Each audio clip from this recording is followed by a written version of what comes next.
earlier levies made, my 30 and somebody else's 100, be withdrawn, which you can do at an annual meeting, and then a suitable levy or no levy made based on what we now know is a real building in a real place with a real professional cost run that everybody can look at. There's plenty of time, and challenge it as they so choose at that time. So the short answer to your question is to forget that money, the 130, it is not real. The 66 is. I hope that answers your question. Well, it still doesn't address the fact that, well, let me see if I can put it in my terms, and you tell me if I'm correct or not, okay? What we had decided to do at the annual meeting was spend some money up to 10% of building a building, or two buildings. Yes. And that's where we came up with that $130,000. That's correct? Yes. Okay. Now, there's only been one grant that I've been able to see on the internet anyway, that is for part of the stimulus package, but it says that it does not encompass new construction. You can't change the footprint of the building or the profile. You can do stuff inside, but not outside. Excuse me, defer to. Okay, well, I'll look at this in a little bit. So is that wrong then? Yes, I think your interpretation is incorrect. The one that you are seeing on the internet is the standard assistant to firefighters grant. Okay. That is the one we are currently writing. The one that in my report we are 75% complete Which is on. That's for the equipment. That's for the Yes. equipment. Okay, so that isn't part of that stimulus package No. thing that you're seeking. And you're saying that that the specifications for that particular money has not been established then? That is correct.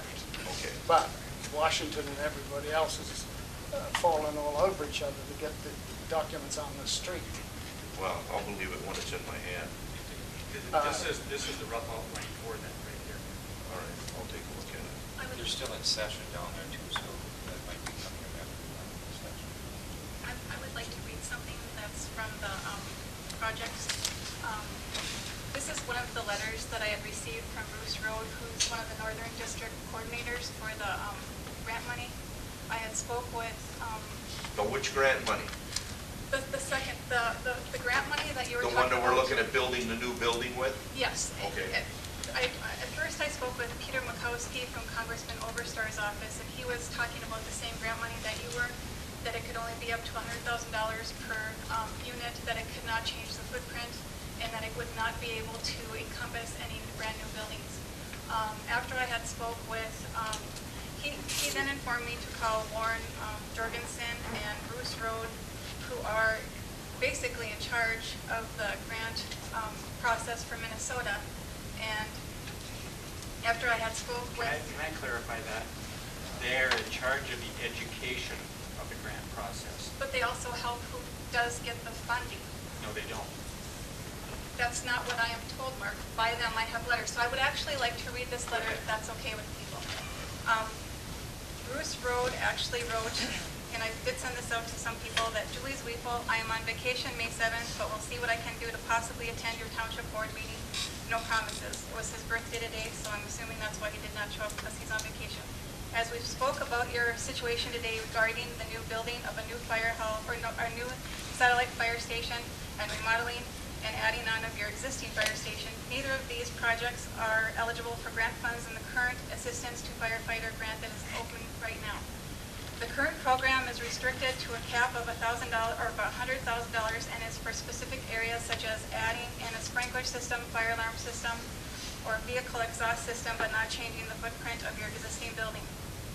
We anticipate that there will be another program opening up in June or July that is part of the presidential stimulus package that will allow new construction of shovel-ready projects across the country. Although no one has seen the program guidance document, yet we anticipate that this program will be very limited, very selective, and very competitive. The only will be only $3 to $4 million available for the entire state of Minnesota. And I know of at least 10 other fire departments that have been working on building new fire stations for several years and are ready to go to bid if they can find a funding source. The odds of getting a grant in this first cycle are going to be very low in my opinion. Be very careful to follow all local, state laws regarding your expenditures, bids, engineering work, etc., as a deviation from required procedures may make you ineligible for any federal grant funds. Based on previous federal grants administered by the Assistance to Firefighters Grant Program, be sure to do things the right way, do the required engineering prep work, and you may be eligible in the future for grant funds as they become available. Bruce Road, Northern District Coordinator. And these are the people that Congressman Overstar's office told me to contact, and Congressman Overstar is actually part of the group that actually wrote the bill. So I'm not saying that, I'm just trying to educate people as much as possible. Mr. Chair, can I speak to this? Can you keep it civil? I will do my best. Go ahead, Mark. First of all, both Warren Jorgensen and Bruce Road are my employers. I teach for the state of Minnesota in the fire EMS system. I know them well. I have talked to them repeatedly on these issues.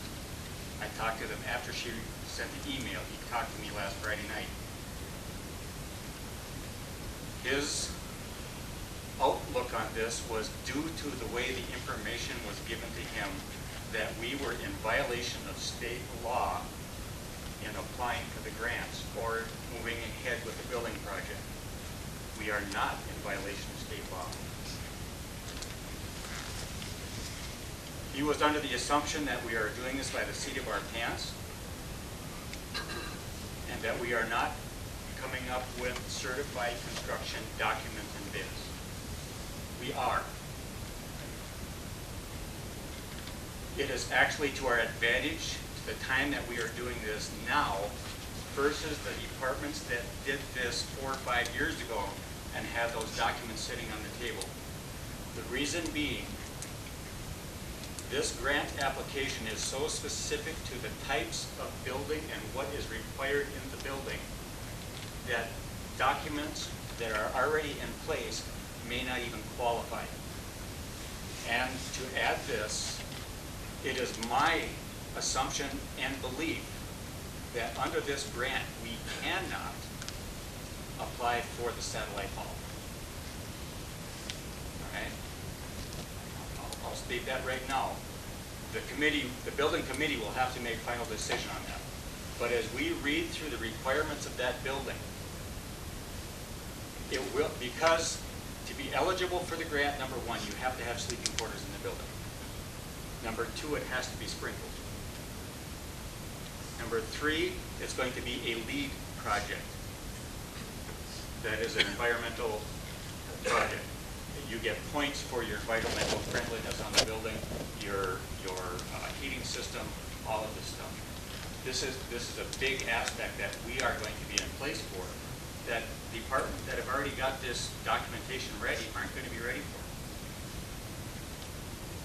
If you read through this, and I've done it several times, on what they believe is going to be put out into this document, we are matching and meeting every one of those word for word.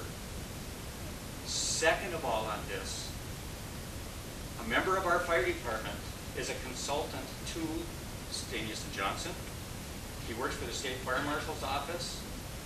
He is actually over and above most of what Bruce and Warren do through the supervisor position of the state fire marshal's office.